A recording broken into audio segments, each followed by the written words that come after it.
Welcome to 37 news. చదువుతున్నది శ్యామ్ కుమార్. నిరంతరం వార్తల కోసం చూస్తూనే ఉండండి మీ 37 న్యూస్. కృష్ణా జిల్లా అవనగడ్డ నియోజకవర్గం మండలి బుద్ధాప్రసాద్ జనసేన పార్టీలో చేరికపై జనసేన పార్టీ శ్రేణులు తీవ్రంగా వ్యతిరేకిస్తున్నారు.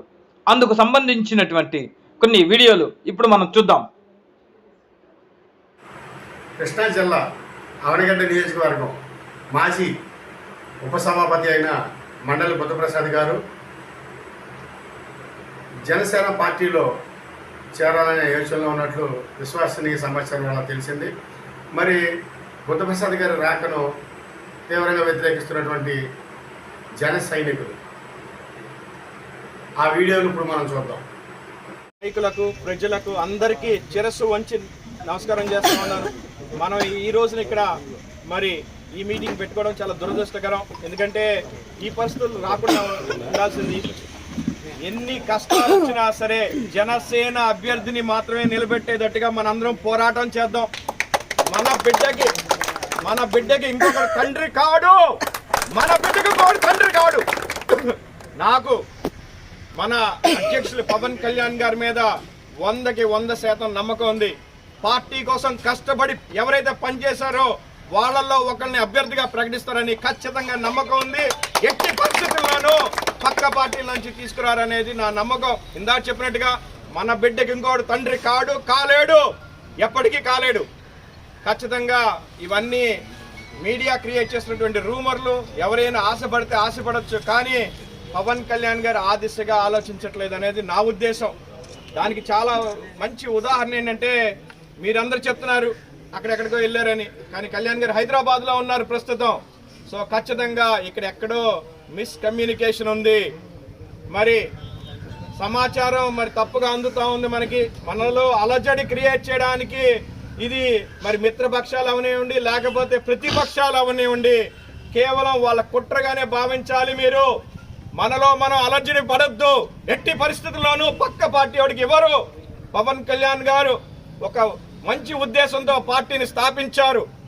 అలాంటి ఉద్దేశంతో స్థాపించిన నాయకుడు ఏ రోజు మనసు మార్చుకోరు, పక్క పార్టీ వైపు తిరగరు, పొత్తు ధర్మాన్ని పాటిస్తూ మనలో కష్టపడి పనిచేసిన వాళ్ళకి మాత్రమే టికెట్ ఇస్తారు. ఇది గుర్తుపెట్టుకోండి. నా ప్రాణం ఉన్నంత వరకు అది జరగనివ్వను. అవసరమైతే ప్రాణ త్యాగానికైనా సిద్ధం అయ్యాను. అటువంటి పరిస్థితి రాదని మీరందరూ గుర్తుపెట్టుకోండి. పవన్ కళ్యాణ్ గారు ఎట్టి పరిస్థితుల్లోనూ నీతి తప్పరు. ఖచ్చితంగా పార్టీకి న్యాయం చేసి తీరుతారు. ఇది ఆయన పెట్టినటువంటి పార్టీ. మనందరం ఆయన నాటినటువంటి మొక్కలం.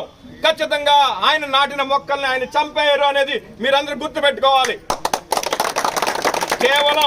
కేవలం పార్టీలో అలజడి క్రియేట్ చేయడం కోసం ప్రతిపక్షాలు అలాగే మిత్రపక్షాల్లోని కొంతమంది ఇది క్రియేట్ చేస్తున్నటువంటి వాస్తవం. మీరెవరు అలర్జడికి గురవద్దు. ఖచ్చితంగా పవన్ కళ్యాణ్ గారు సరైన నిర్ణయం తీసుకుంటారు. పార్టీలో పనిచేసి మరి 5 ఏళ్ళు 10 ఏళ్ల నుంచి పనిచేస్తున్న ఎవరో ఒకరికి ఇస్తారు.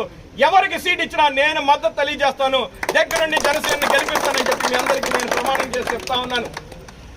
ఇలాంటి అపోహలకి గురి కావద్దండి. ఇలాంటి అపోహలు వస్తూనే ఉంటాయి.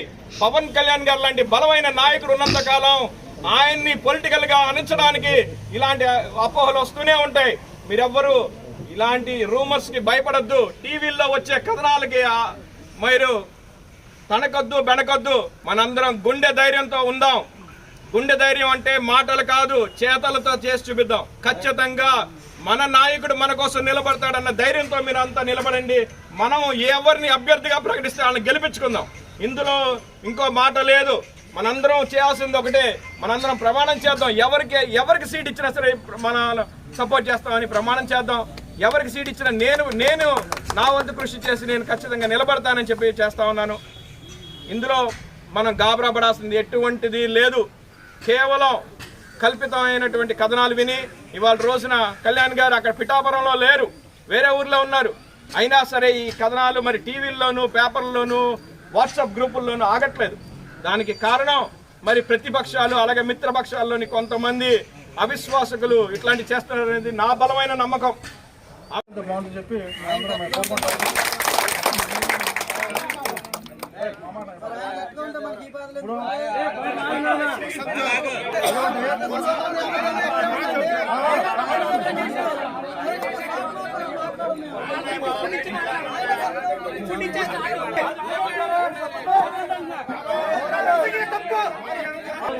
పెట్టడానికి కారణం ఆయన గురించి మళ్ళీ మాట్లాడతారు.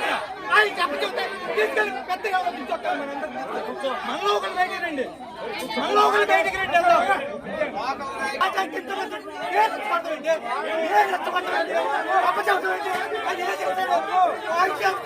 ఎందుకు తీసుకోవాలి?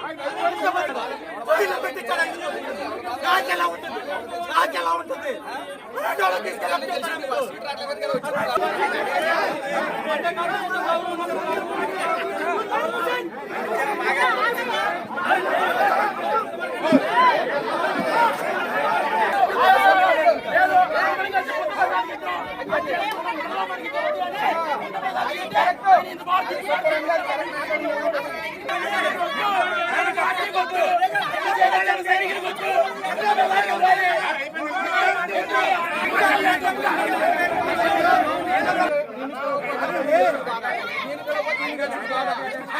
ఆయన చేసింది బాధ